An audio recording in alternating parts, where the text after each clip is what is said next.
이 시간은 우리 교재 130쪽입니다. 자, 요 130쪽에 가보면 법인의 분사무소라는 단어가 나와요.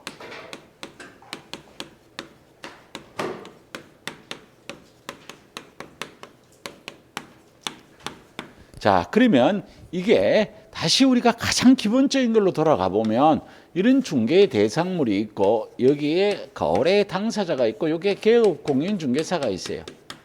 요 개업 공인중개사는 다시 공인중개사인 개업 공인중개사와 법인인 개업 공인중개사와 부칙 6조가 있는데, 물론 요 밑에 소속 공인중개사와 중개보조원이 뭐 있어도 되고 없어도 돼요. 그러면 우리가 지금 배우는 거는 뭐를 배우느냐 하면 여기에 법인에서, 여긴 요 법인에서, 여긴 요 법인이 분사무소를 둘 수 있다는 걸 배우는 거예요. 그럼 여기 있는 공인중개사인 개업 공인중개사와 부칙 6조라는 사람은 분사무소라는 걸 둘 수 있어요? 없어요? 없어요. 자, 그러면 여기 있는 야를 배우는데, 그럼 여기에서 요 단어가 금방 본 것처럼 분사무소라는 단어가 있었단 말이에요. 그럼 분사무소가 있으면 요 분사무소는 우리가 쉽게 얘기하면 이거 뭐라고 생각하냐면 지점이라고 생각하면 돼요. 여기 부산에 아주 유명한 은행이 있잖아요, 그죠? 뭐 BNK, 그렇죠? BNK가 하나만 있는 게 아니고 지점이 있단 말이에요. 그와 마찬가지로 그럼 여기에 분사무소가 있으면 여기에 대비되는 단어가 뭐냐면 주된 사무소예요. 그럼 요거 무슨 개념이에요? 본사라는 개념이에요. 이 말이에요, 이 말. 그럼 우리가 여기에서 법인인 개업 공인중개사 하면 이 법인인 개업 공인중개사가 반드시 분사무소를 둬야 되는 게 아니에요. 둬도 되고 안 둬도 돼요. 그러면 법인하면 요 두 개가 합쳐지면 이게 법인인 거예요. 분사무소가 없으면 주된 사무소가 법인이 되는 거예요.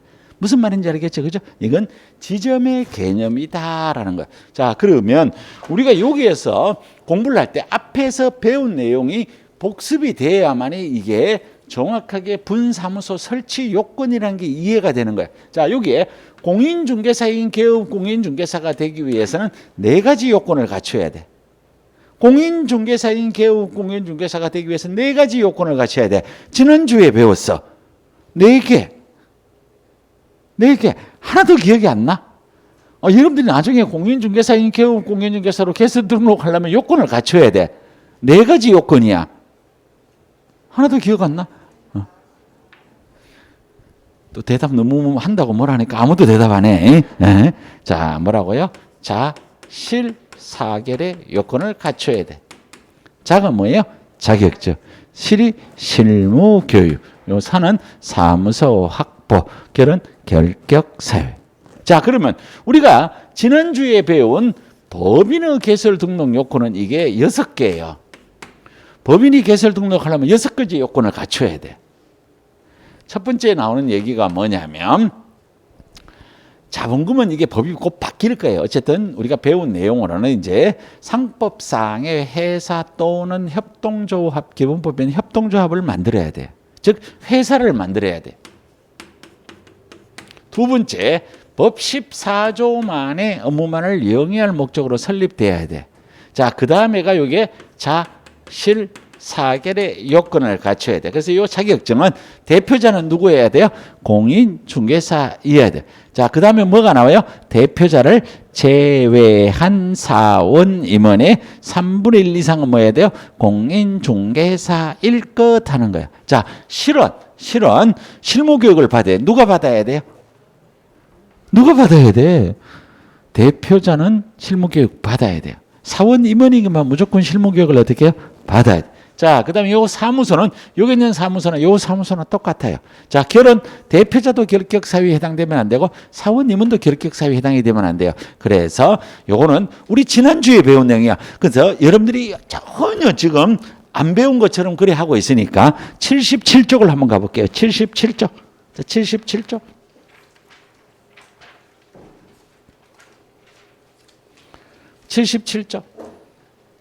자, 77쪽에 제일 위에 올라가 보면 동그라미 1번. 77쪽에 동그라미 1번. 공인중개사인 개업 공인중개사로 중개사무소를 개설 등록하고자 하는 경우 네 글자만 적으라 그랬지. 뭐라고 적으라고요? 자실사결. 그 밑에 가니까 동글림이 2번 법인인 개업 공인중개사로 중개사무소 개설 등록을 하고자 하는 경우 몇 개라고요? 6개. 그렇죠? 지난주에 공부한 내용이다. 그죠? 지난주에 공부한 내용. 자, 그러면 요렇듯이 요 요건을 갖추어서 야가 법인인 개업 공인중개사를 만들어 놓은 거예요. 즉 주된 사무소를 만든 거예요. 그러면 여기 요 분사무소가 되려면 야도 또 뭐를 갖추면 요건을 갖춰야 돼요. 이 요건이 몇 개냐면 이게 또 6개예요. 그러니까 여러분들이 그날 배운 내용이 수업 시간에 들으면 다 안다라고 해서 시험을 치면 답을 맞출 수 있는 게 아니란 얘기를 여러분들이 인지를 하셔야 돼요. 그래야만 집에 가서 복습을 한다. 그죠? 민법 6주 공부했어. 그렇죠? 계론 6주 공부했어. 적기 공부한 게 아니에요. 공법 6주 공부했어. 이제 공인중개사법 3주 공부했어. 근데 지난주에 배운 건데도 전부 눈만 깜딱깜딱 그렇게 하고 있어요. 그죠? 그러면 이게 1월 달이 되면 양이 점점 늘어나는 거야. 그렇죠? 여러분들이 집에 가서 초반부터 너무 공부를 열심히 하라는 뜻은 아니야. 초반부터 그냥 아침부터 저녁까지 공부하라는 뜻이 아니고 중요한 단어들은 외우려고 노력을 하셔야 돼요. 자, 그래서 지금 우리가 배우는 거는 요렇게 법인이 만들어졌으면 요 분사무소가 되려면 요 6가지 요건을 갖춰야 돼. 그래서 여기에 관련되는 내용을 우리가 공부를 하기 위해서 다시 130쪽으로 가는 거예요. 130쪽. 자, 130쪽에 가보면 1번 설치 요건하고 되어 있어요. 자, 거기에 가보면 동그라미 1번, 동그라미 2번, 동그라미 3번, 동그라미 4번이 있는데 우리는 이걸 6개로 나누어서 공부를 할 거예요. 그래서 여기에 법인의 분사무소의 설치 요건이에요. 여러분들이 제가 아까 첫째 시간에도 잠깐 얘기했지만 우리 지금 교재 130쪽에 보면 새파란 네모 3번의 법인의 분사무소 옆에 가보면 29, 30, 31, 32예요. 최근 5년 안에 시험이 몇 번 나오면 4번 나왔다는 얘기야. 그럼 시험 문제가 나올 확률이 80%예요. 이런 거를 모르고 시험을 치러 간다는 건 말이 안 된다. 그죠? 자, 그래서 여기에 분사무소 설치 요건은 6번까지 간다 그랬어요. 6번까지.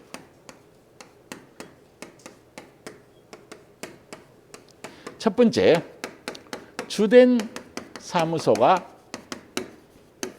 속한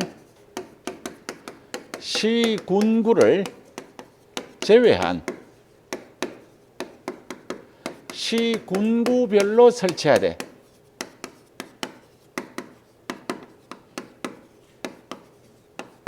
시군구별로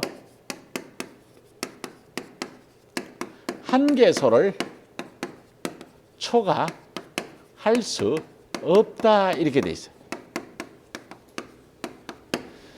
자, 그러면 여러분들이 요거를 이해하기 위해서 제가 부산광역시를 예를 들게요.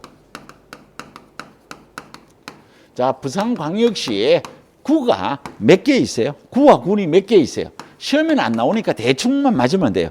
부산광역시에 구와 군이 몇 개 있어요? 대충은 알아야지. 대충은 시험에서 뭐 15개, 16개 이거 묻지는 않아요.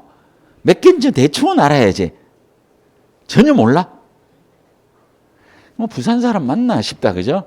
뭐 16개나 17개쯤 될 거야. 그래서 너무 많으니까 15개라고 가정을 할게요. 가정이에요. 가정. 공부 제일 못하는 사람 교수님이 그거 18개인데요. 그건 시험 공부 제일 못하는 사람. 시험 문제에서 이거 몇 개냐고 묻지는 않는다는 거예요. 그런데 여기에 주된 사무소가 무조건 있어야 돼요. 주된 사무소가 있어야 분사무소를 둘 수 있어요. 그러면 주된 사무소가 어디에 있다고 할까요? 진구에 있다고 할까요? 해운대에 있다고 할까요? 해운대에 있다고 쳐. 그러면 요 15개 안에 해운대구가 포함되어 있어요? 안 되어 있어요? 되어 있죠. 그러니까 주된 사무소가 속한 시군구를 제외하니까 해운대를 빼면 몇 개가 돼요? 14개. 그래서 시군구별로 14개에 설치할 수 있는데 시군구별로 한 개소를 초과할 수 없으니까 몇 개를 들 수 있어요? 14개. 이게 이 단어예요. 그래서 이게 주된 사무소가 속한 시군구를 제외한 시군구별로 설치하되 시군구별로 한 개소를 초과할 수 없다. 그러면 시험 문제 낼 때 아주 간단하게 내는 거예요. 뭐라고 내냐면 주된 사무소가 속한 시군구를 여기에 제외 자리에 뭐라고 하냐면 포함하고 내면 틀린 거예요.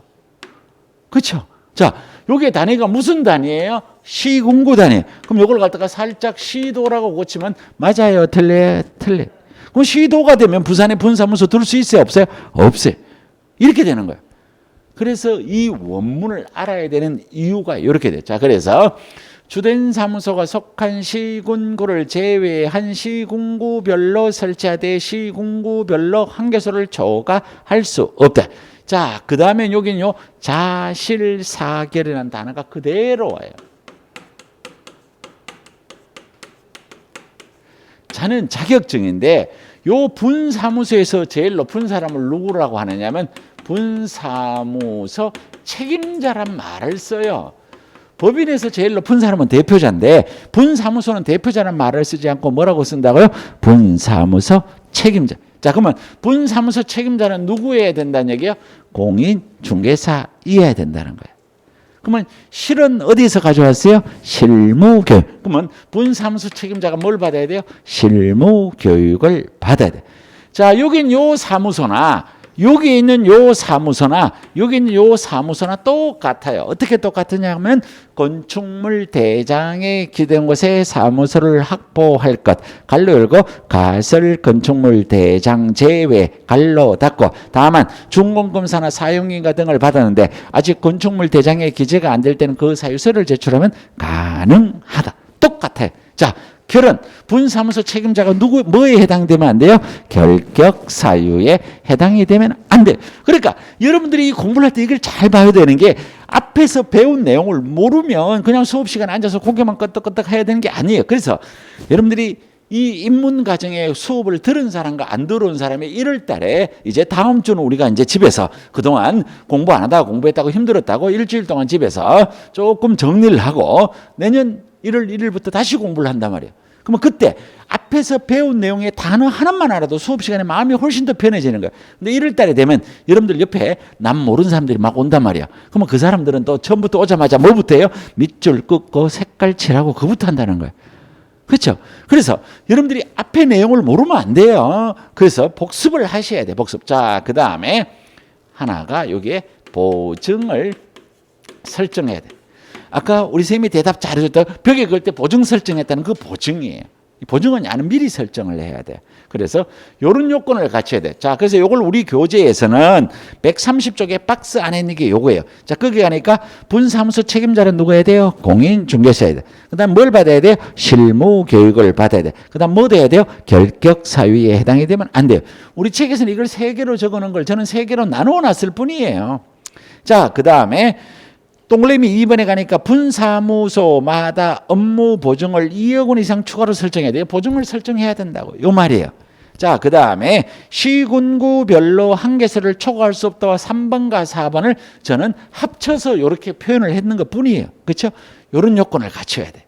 자, 그래서 벌써 우리가 외워야 될 요건이 공인중개사인 개업 공인중개사와 법인의 주된 사무소와 법인의 분사무소 이렇게 벌써 3개나도 외워야 될 내용이 나온 거예요.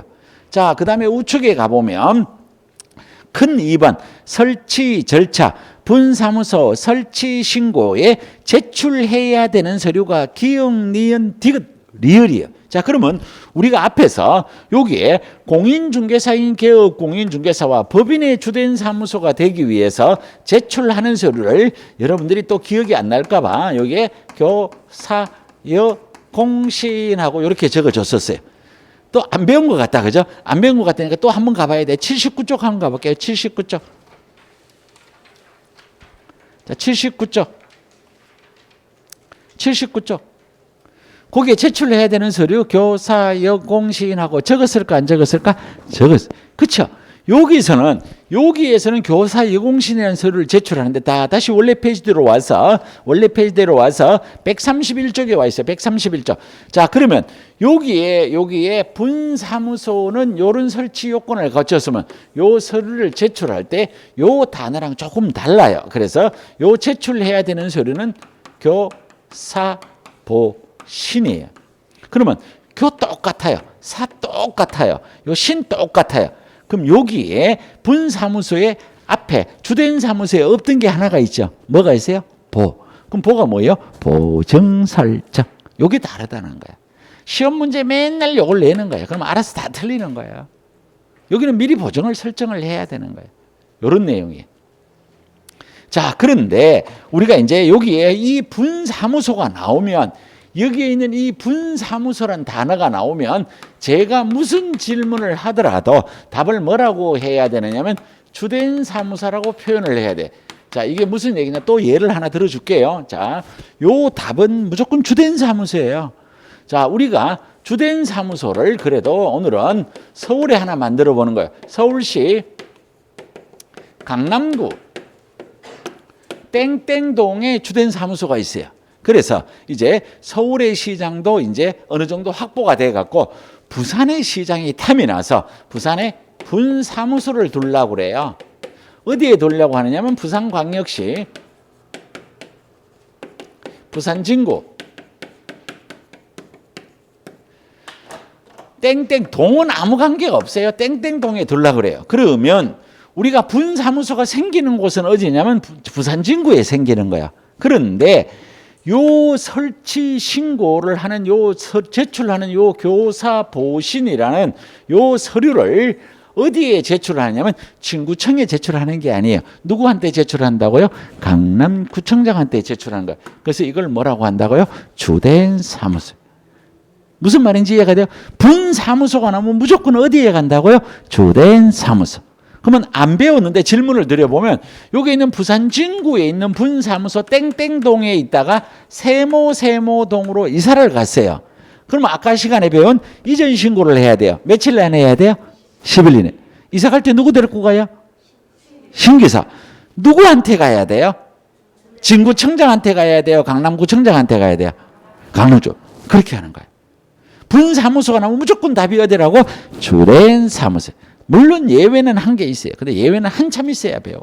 그래서 원칙은 다 분사무소로 나면 어디로 간다고? 주된 사무소.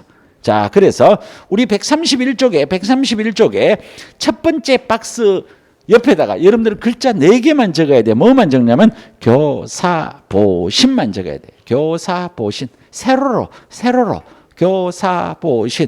교는 실무, 교육, 사는 사무소, 확보, 서류, 보는 보증, 설정, 시는 분사무소, 설치, 신고서 이렇게 돼.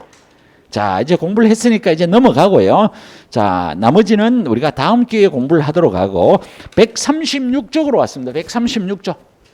자, 우리 교재 136쪽에 가면 뭐가 냐면 인장등록이라는 단어가 나와요. 자, 그러면 이것도 이제 우리가 무엇인지를 먼저 알아야 되는 거예요. 자, 여러분들이 중요 서류에 거기에 여러분들이 여기에 대해서 내가 요렇다라는 사실을 상대방한테 확인시켜 주기 위해서 거기에다가 이름도 적어. 그다음 뭐도 찍어? 도장도 찍어. 그걸 갖다가 여러분들이 나중에 중개업을 하면 매도인과 매수인, 임대인과 임차인의 계약이 성립이 되면 마지막에 개업공인중개사인 여러분들이 거기에 도장을 찍어야 돼. 근데 이게 도장이라고 하면 조금 없어 보이니까 이걸 뭐냐면 인장이라고 그래요. 근데 그 인장을 아무거나 쓰는 게 아니고 나는 요 인장을 쓰겠다라고 미리 등록관청에 등록하는 게 여기 뭐냐면 인장 등록. 요 얘기입니다. 그래서 우리가 배우는 거는 인장 등록이라는 걸 공부를 해요. 자, 그래서 인장 등록입니다.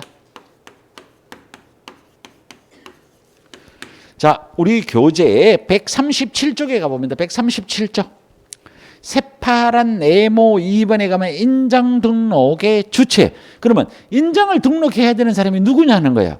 인장 등록을 누구가 하느냐. 이렇게 물으면 여러분들이 안 배웠는데요 라고 하면 맞는 말인데 안 배웠더라도 답은 틀리더라도 우리가 아는 사람은 중개업에 종사하는 사람은 우리가 아는 사람이 별로 없어요. 누구 있냐면 공인중개사인 개업 공인중개사, 법인인 개업 공인사, 부칭 6조, 소속 공인중개사, 법인의 사원님은 분사무소 책임자, 중개보조원밖에 없어요. 요 중에서 대답하면 돼. 인장등록 누가 해야 될까? 개업 공인중개사 당연하게 해야 돼요. 그건 여러분들 지금 정확하게 대답을 한 거예요. 자, 우리 책에 있는 거 인장 주체라고 돼 있죠. 우리 책에 인장 주체. 인장을 등록해야 되는, 인장 등록을 해야 되는 이 주체는 당연하게 개업 공인중개사예요. 그러면 개업 공인중개사만 하면 될까? 여러분들 지금도 이제 대답 잘해야 돼. 왜냐하면 답 틀리는 거는 괜찮아. 답 틀리는 거는 괜찮은데 우린 야들을 합친 말이 뭐예요? 개업, 공인중. 야 불렀는데 공인중개사인 개업공사 얘기하면 안 된다고. 야들 세 명을 합친 말이 야란 말이야. 야를 나누면 세 명이란 말이야. 그러면 개업, 공인중개사 있으면 야는 나오면 안 되지 이제. 그렇지. 소속 공인중개사. 이렇게 되는 거야. 자, 그래서 책을 가봐요. 자, 가보면 개업 공인중개사 및 뭐라고? 소속 공인중개사는. 그렇죠? 인장 등록의 주체는 야밖에 없어요. 중개 보조는 안 하는 거예요. 응? 자, 그다음에 뭐라고 돼 있냐면 업무를 개시하기 전 밑줄. 업무를 개시하기 전 밑줄. 인장 등록을 언제까지 해야 돼요? 업무 개시 전까지 해야 된다라는 얘기예요. 자, 조금 이따 보도록 하고요. 자, 그다음에 그 밑에 내려가 보니까 두 번째 줄에 인장을 등록관청에 등록하여야 한다. 갈로 열고 전자문서에 의한 등록 포함이야. 자, 그럼 요건 무슨 얘기냐? 여기에 나오는 전자문서라고 하는 것은 반드시 여러분들의 등록관청에 가서 해야 된다는 건 아니란 뜻이에요. 그냥 집에서 손가락으로 까딱까딱 해서도 인장 등록이 가능하다라는 거예요. 자, 그러므로 그 밑에 줄에 개업 공인중개사와 소속 공인중개사는 인장 등록 의무가 있으나 중개 보조원에게는 인장 등록 의무가 뭐라고요? 없다.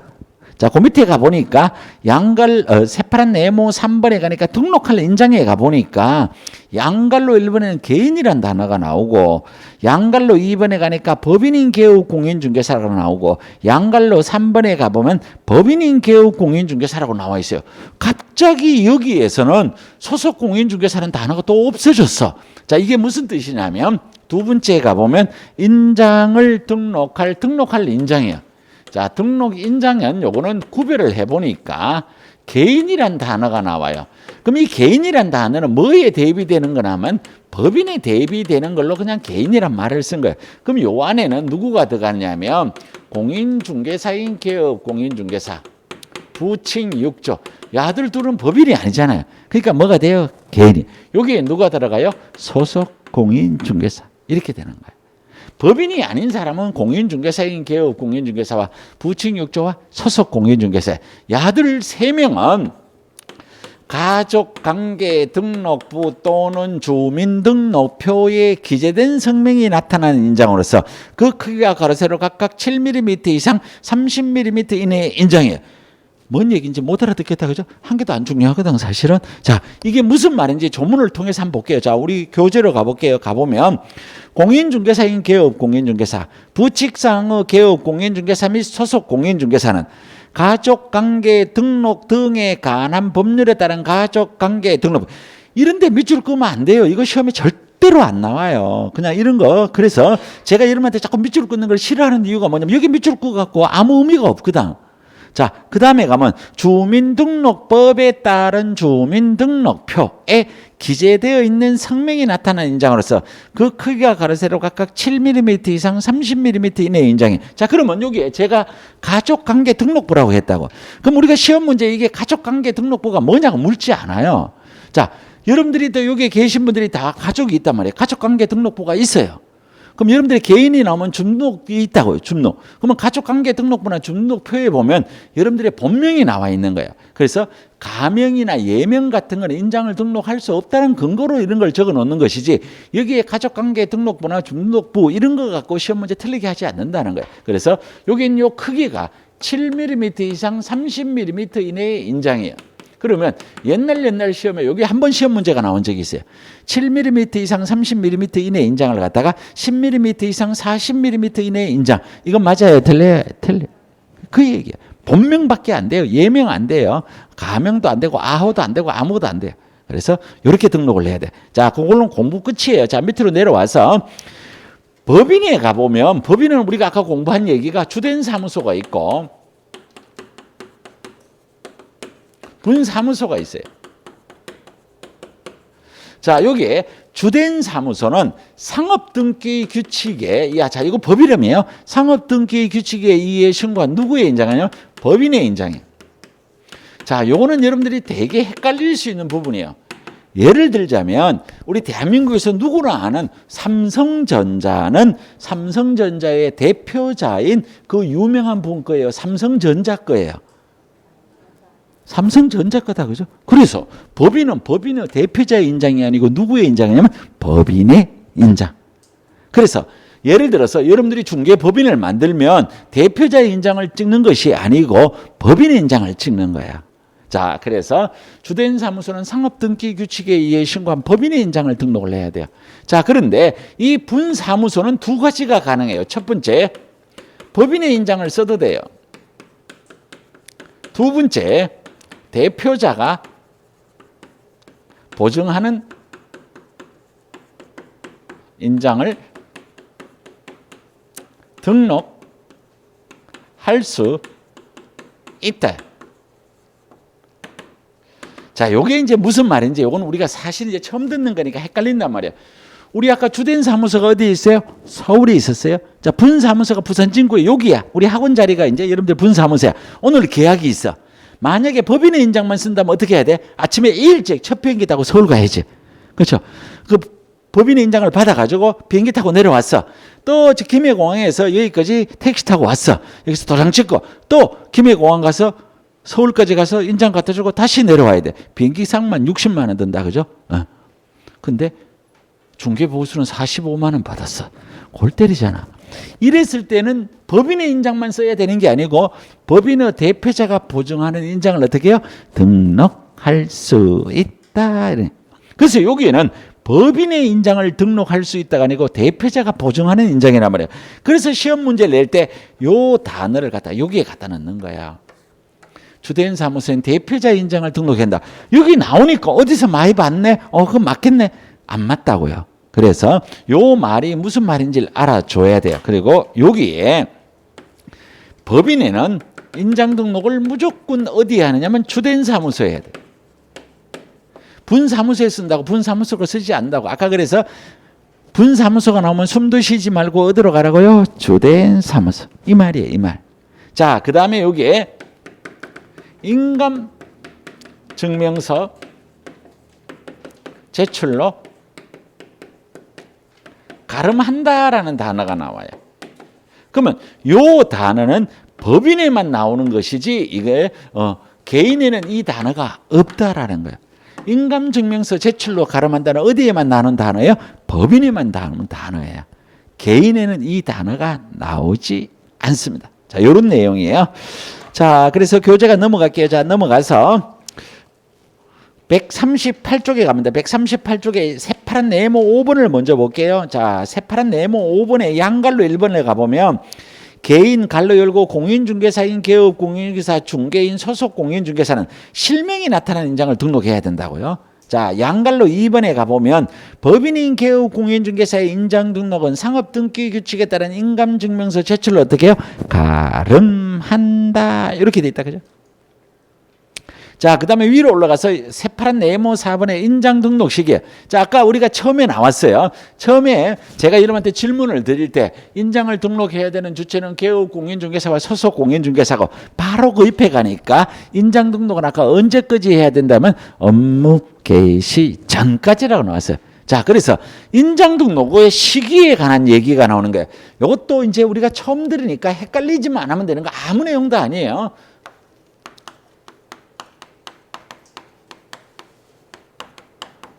인장 등록은 원칙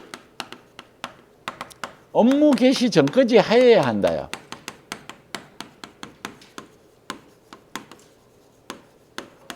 원칙이란 단어를 썼다는 얘기는 예외가 있다는 얘기예요.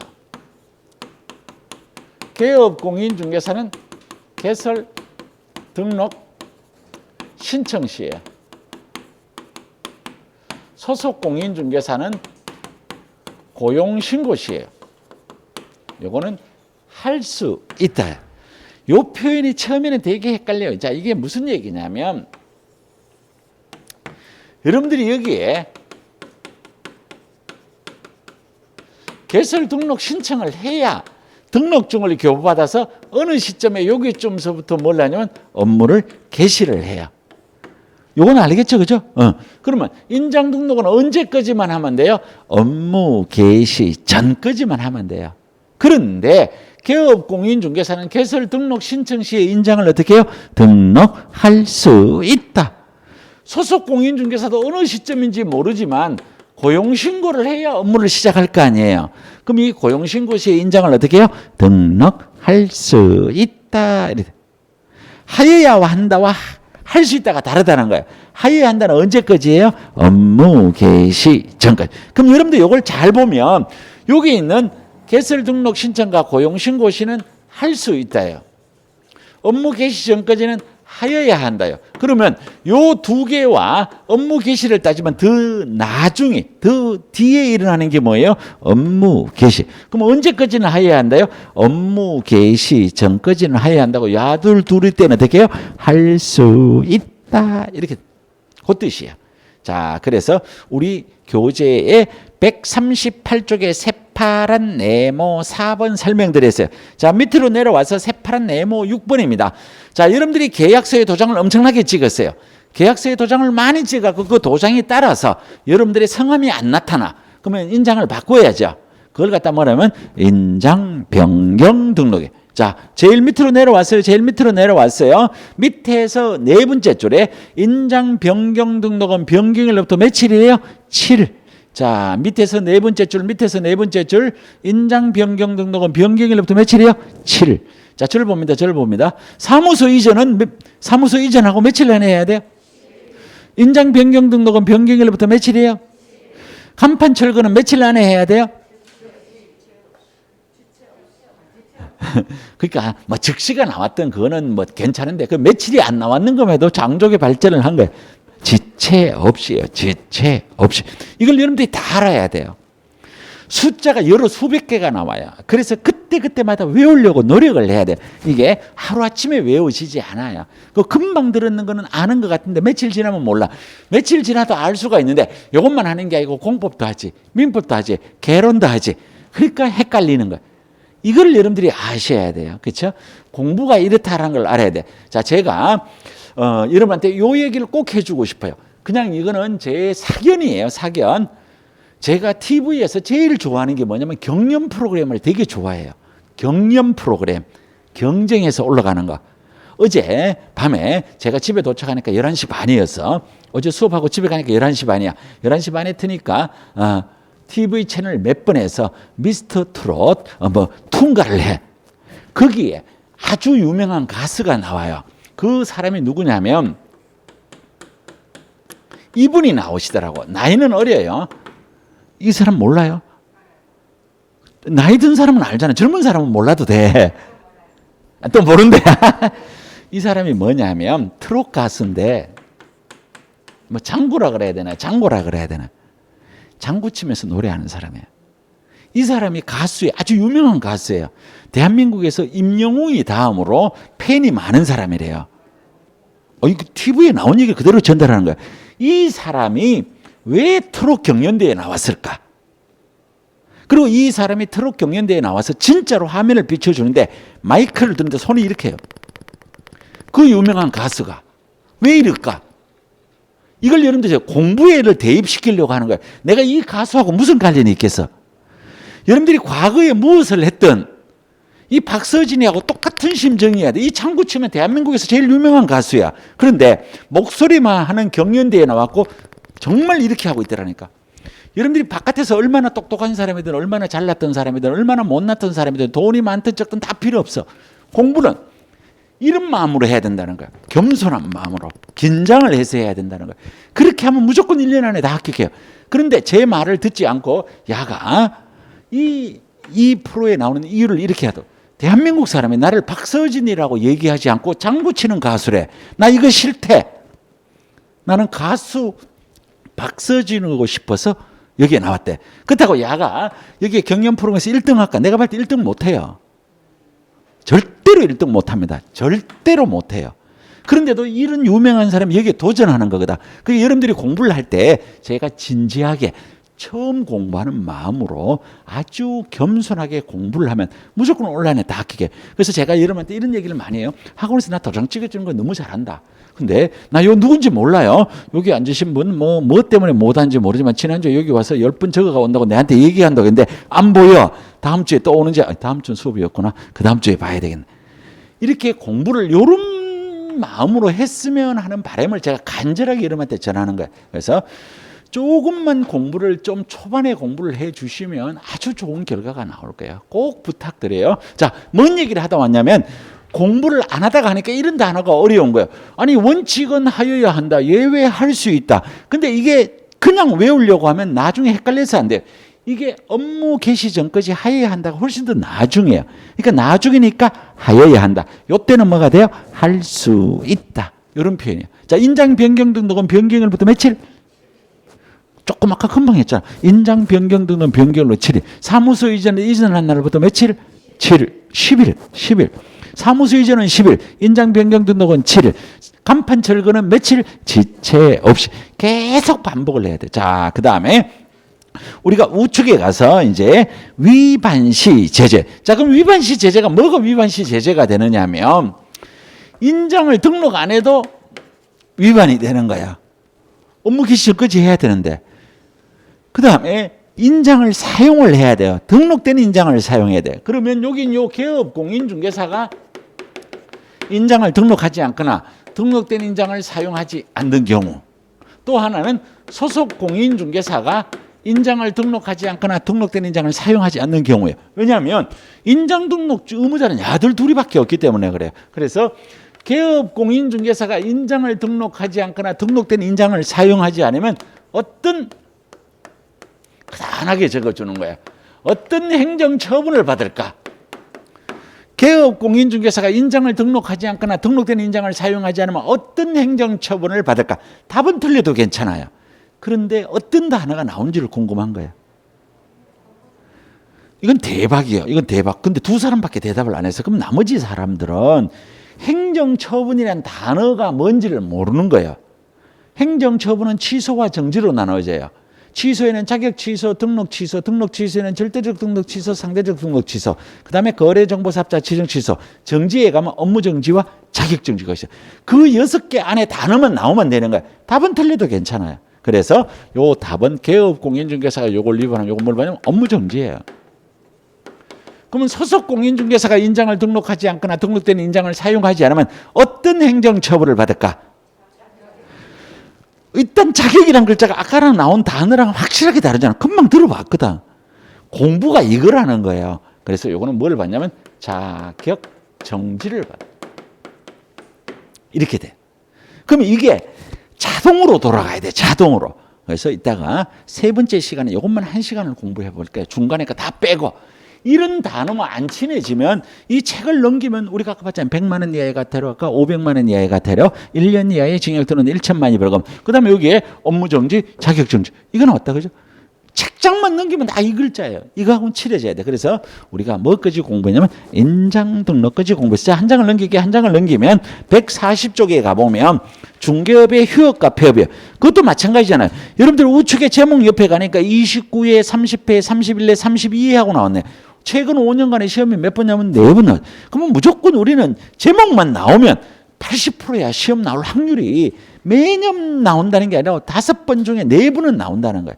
이 정도 비중이기 때문에 우리는 뭐가 중요하고 뭐가 중요하지 않고 이런 거 따질 게 없어요. 그냥 다 알아야 돼요.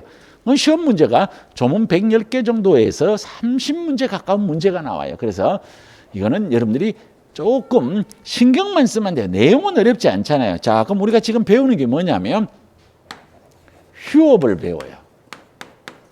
폐업을 배우려고 그래요. 여러분들이 휴업이란 단어, 폐업이란 단어, 이건 뭐 자주 쓰는 단어예요. 우리가 모르는 단어가 아니라는 거예요. 그러면 여기에는 휴업과 폐업을 간단하게 한번 비교를 한번 해보자고. 그냥 여러분들이 알고 있는 일반적인 상식으로 휴업과 폐업의 차이점이 뭐예요? 휴업은 잠시 쉬는 거고 폐업은 그렇죠? 그냥 그거예요. 그래서 요거는 개업 공인중개사의 신분을 유지하는 거예요. 야는 개업 공인중개사가 아닌 거예요, 이제. 이거 배우는 거예요. 자, 그런데 여러분들이 오늘 이제 수업을 마치고 평상시하고 달리 점심을 먹고 집에 들어가라 그래서 자주 가는 식당에 가서 앞에 가보니까 팻말에 이렇게 붙어져 있어. 이렇게 돼 있다고. 금일 휴업. 그럼 여러분들이 중개업을 하다가 사무소 문을 한우 닫을 때도 휴업 신고를 해야 되느냐? 이걸 공부하는 거야. 이걸 배우는 거예요. 자, 그래서 1번 우리가 휴업을 공부합니다. 요 휴업 1번 3월을 초과하는 휴업을 하고자 할 때는 미리 등록증을 첨부해서 방문 신고를 하여야 한다가 우리 조문에 나오는 얘기야. 자, 처음 봤을 때는 좀 길다, 그죠? 그러면 이걸 하나하나를 살펴보면, 자, 여러분들 이제 중개업을 하고 사무소를 하는 중개업을 하고 있어요. 여러분들이 개인적인 일이 있어서 여기가 3월, 4월, 5월, 6월, 7월, 8월, 9월, 10월, 11월, 12월 이렇게 돼. 자, 여러분들이 개인적인 일이 있어 한 달 문 닫고 놀고 싶어. 휴업 신고 해야 돼요? 안 해도 돼요? 안 해도 된다고. 3월을 초과할 때만 하는 거야. 그냥 한 달 문 닫고 놀면 돼요. 2달 또 문 닫고 놀면 돼요. 여기 3개월까지도 문 닫고 놀면 돼요. 근데 3개월에서 하루라도 넘으면 뭘 해야 돼요? 휴업 신고를 해야 돼. 그런데 공부 못하는 학생은 이런 질문을 합니다. 아니 교수님, 내가 3개월 노는지 3개월 하루를 초과하는지 등록관청에서 어떻게 알아요? 이런 생각하면 공부 못해요. 법조문에서 뭐라고 돼 있어? 3월을 초과하는 휴업이. 그리고 여기 휴업 신고는 휴업을 하고자 할 때니까 뭐가 돼요? 미리. 내가 3개월을 초과하는 휴업을 할 때는 휴업 신고하는 거예요. 내가 3개월 더 놀지 3개월에서 더 넘어갈지는 등록관청에서 관심이 없어. 최초에 얼만큼 놀겠다는 생각을 하느냐에 따라 달라는 거예요. 자, 그런데 여기에 보니까 휴업을 하고자 할 때는데 아까 사무소 이전은 어떻게 시작하면 사무소를 어떻게 해요? 이전한 때에는. 그럼 요거는 사전에 하고 이전 신고는 언제 해요? 사후. 요건 뭐가 돼요? 사전. 이게 다르다는 거야. 그렇죠? 그래서 3월을 초과하는 휴업을 하고자 할 때는 등록증을 첨부해서 등록증을 첨부한다는 얘기는 여러분들이 중개업을 하는데 우리 아까 벽에 뭐 걸려져 있어요? 1시간밖에 안 지났어. 1시간. 5개. 뭐라고 외우자고? 등등수보자. 그 등록증을 첨부해서 직접 가야 돼요. 무슨 신고? 방문 신고. 그래서 휴업할 때는 등록증을 들고 가야 되기 때문에 이거는 전자문서가 안 돼요. 반드시 직접 가야 된다는 거야. 등록증을 첨부해서. 자, 그래서 3월을 초과하는 휴업을 하고자 할 때는 미리 등록증을 첨부해서 방문 신고를 해야 돼. 자, 두 번째 나오는 단어가 휴업 기간은 6월을 초과할 수 없다. 뭔 얘기냐면 우리가 3월을 초과하는 휴업하면 휴업 신고를 해야 돼요. 근데 나 한 번 놀 때 9개월 놀게요. 된다 안 된다? 안 된다. 그냥 무슨 말인지 알면 돼요. 자, 그런데 여기에 예외가 있어요. 단 군대 가거나 학교 가거나 공부한다는 거예요. 질병이나 요양, 그 다음에 임신, 출산의 경우는 6월을 초과할 수 있어요. 요 경우를 제외하고는 6월을 초과할 수 없어요. 그러면 결론적으로 우리가 휴업을 할 수 있는 기간은 요 3월에서 6월밖에 안 돼요. 요 기간밖에 안 된다는 거예요. 원칙적으로. 자, 예를 들어서 여러분들이 중개업을 한 10년 했어. 그래서 몸과 마음이 좀 피곤해. 돈도 많이 벌었어. 세계 일주를 떠나야 돼. 우리가 지금 배우는 요거를 기준으로 해외여행을 떠나야 돼. 몇 개월 떠날래요? 대답 잘 해야 돼. 대답 잘못하면 이 얘기가 안 풀려. 몇 개월 떠난다고? 좀 명확하게. 2개월 갈래요? 7개월 갈래요? 6개월은 여기 떨어지니까 중간 걸 부르란 얘기지. 몇 개월 갈래요? 4개월. 요 중간 안에 들어가잖아. 4개월 가든지 5개월 간다는 거예요. 자, 여러분들이 4개월이나 5개월 해외여행을 다녀보면 더 놀고 싶어, 일하고 싶어? 그렇게 얘기해야 돼. 그래서 더 놀고 싶은 거야. 더 놀면 그 기간을 늘리는 걸 갖다가 뭐라고 하냐면 변경신고라고 그래요. 무슨 말을 하려고 하는지 이해가 되겠죠? 휴업을 했는데 연장하는 걸 무슨 신고? 변경신고. 그래서 한 번 더 연장을 했어. 또 놀고 싶어. 이제 일해야 돼. 일해야 돼. 일하는 걸 무슨 신고라 하냐면 재개신고라고 그래요. 그래서 우리가 휴업에서 나오는 단어가 3월을 초과하는 휴업이란 단어와 변경신고와 재개신고란 단어가 있어요. 그래서 변경신고는 기간을 늘리는 거, 재개신고는 놀 만큼 놀아서 이제 일을 하는 걸 재개신고라. 근데 여기 공통점은 뭐냐면 3월을 초과하는 휴업이든 변경신고든 재개신고든 조금 이따가 배우는 폐업이든 전부 여기는 언제 해야 되냐면 미리 해야 돼. 이걸 사전에 하지 않으면 이게 뭐냐면 100만 원 이하의 과태료. 이거 하지 않으면 100만 원 이하의 과태료. 자, 그러면 여기서 살짝 여러분들이 오늘 공부한 내용 중에서 오늘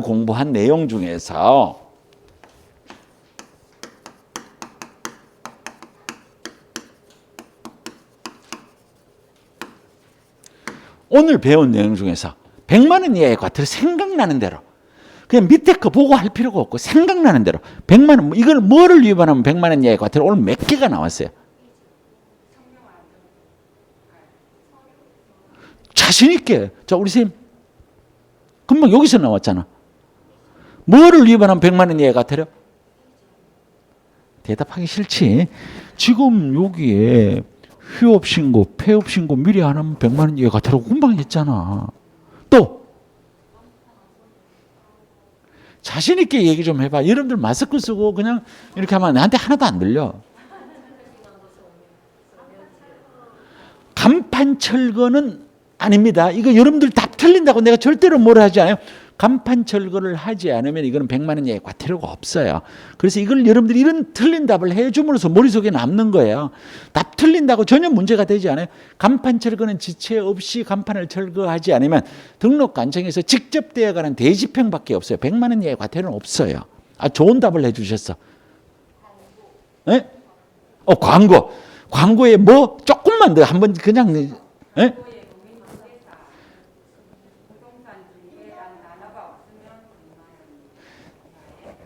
이게 얼만큼 많으냐면 조금 있다가 이걸 또 공부하는데 제가 여러분한테 미리 한번 보여주는 거예요. 그럼 이걸 갖고 한번 찾아봐요.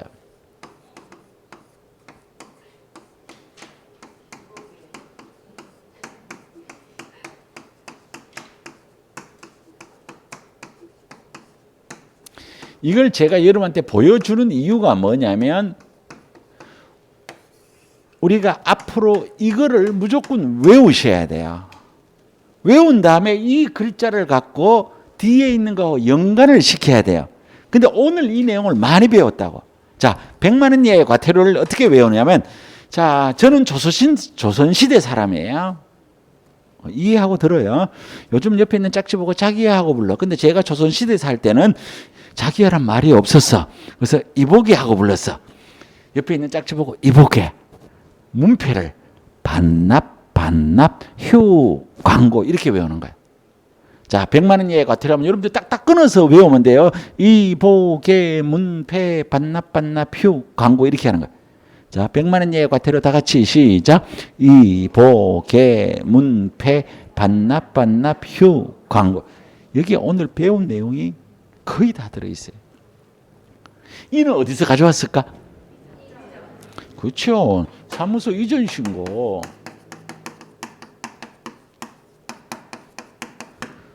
뭘 하면 이전 신고 위반이야? 그렇지. 이전하고 나서 10일 이내에 준수하지 않으면 이렇게 되는 거예요. 자, 안 배운 건 넘어가고 배운 것 중에 생각나는 걸 오늘 배운 것만 얘기하라고.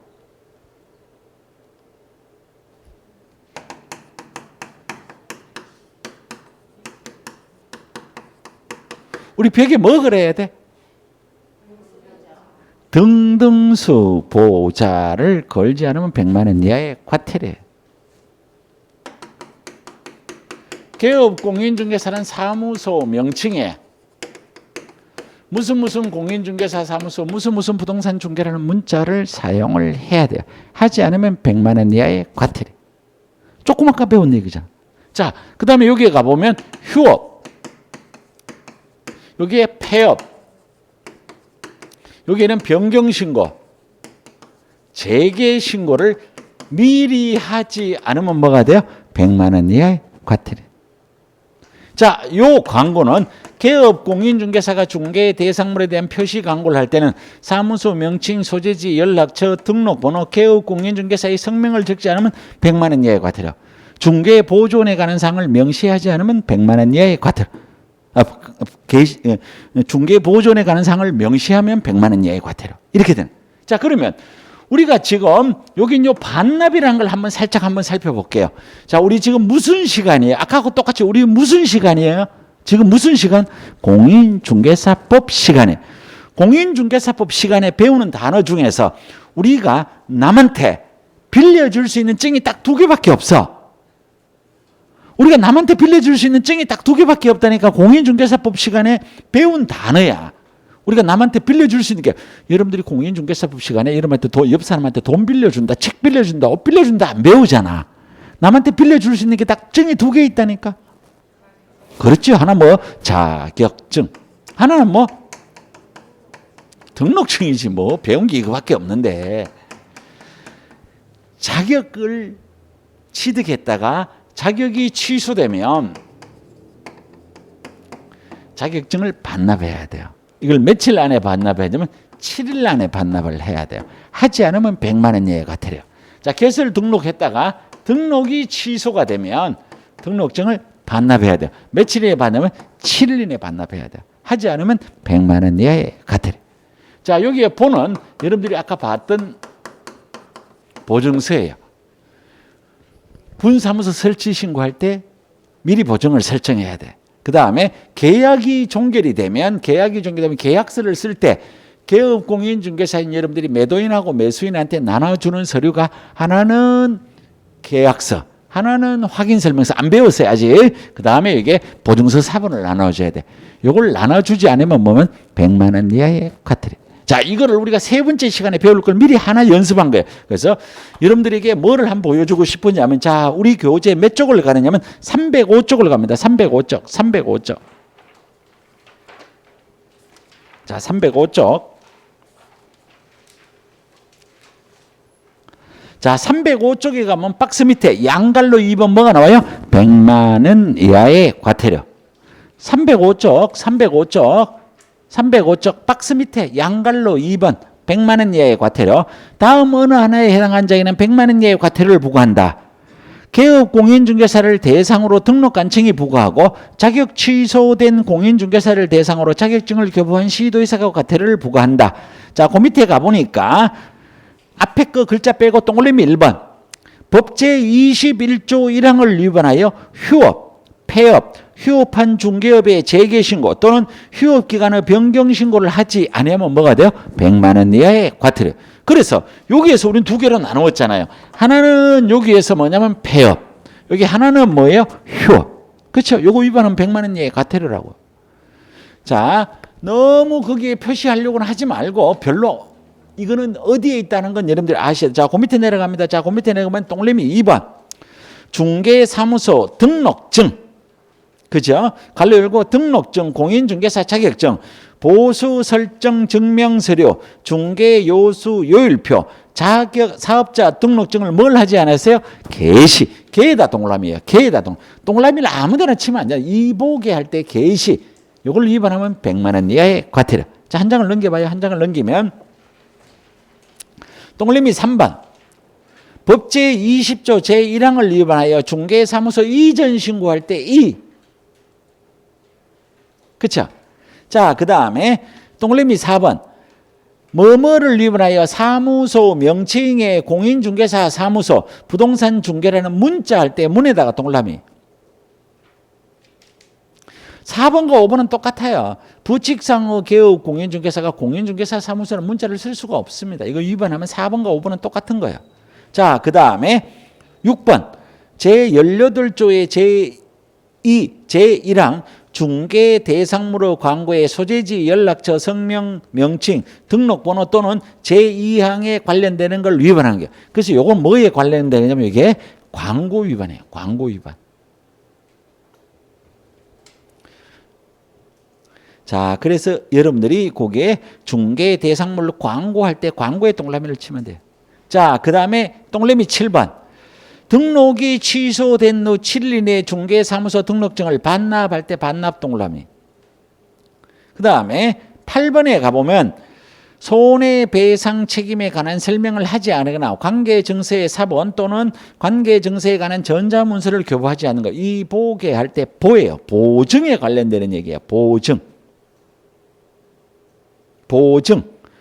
자, 그래서 여러분들이 이게 보증이란 글자를 옆에 하나 적어요. 보증증서 요 중간에 가보면 세 번째 줄에 있는데 그 보증증서의 보예요. 자, 그 다음에 밑에 내려가 보니까 시도지사 옆에 가보니까 자격이 취소된 후 며칠? 7일. 공인중개사 자격증을 반납 이렇게 돼. 그럼 우리 책에 있는 걸 여러분들에게 제가 여기에 있는 이보계 문패 반납 휴 광고를 외우라고 하면 학생들이 얘기한다. 그죠? 나는 전신 마취를 3번 해서 잘 못 외운다라고 하는 사람은 안 외우셔도 돼. 안 외우면 어떻게 하면 되느냐 하면 우리 교재 305쪽에 있는 내용과 그 페이지야. 305쪽과 306쪽에 있는 걸 알면 돼. 안 외우셔도 돼요. 그죠? 잘 알아들어야 돼. 이게 뭔 말인지. 이보계 문패 반납 휴 광고는 10번만 써보면 외워요. 근데 여기 있는 이 책에 있는 건 100번 읽어도 몰라요. 거짓말 아니에요. 그래서 이거는 여러분들이 이렇게 접근을 하셔야 돼요. 그래서 우리가 오늘 배운 내용이 100만 원 이하의 과태료가 이전 신고 나왔죠. 게시 나왔죠. 문자 나왔죠. 폐업 나왔죠. 휴업 나왔죠. 광고 나왔죠. 책장만 넘기면 다 이래요. 그래서 이런 형태로 세 번째 시간에는 여기에 관련된 내용을 공부를 하기 위해서 자, 여러분들이 교재를 몇 쪽을 한번 펴놓느냐 하면 282쪽 페이지 282쪽 자, 여기 펴놓고 잠시 쉬었다가 하도록 하겠습니다.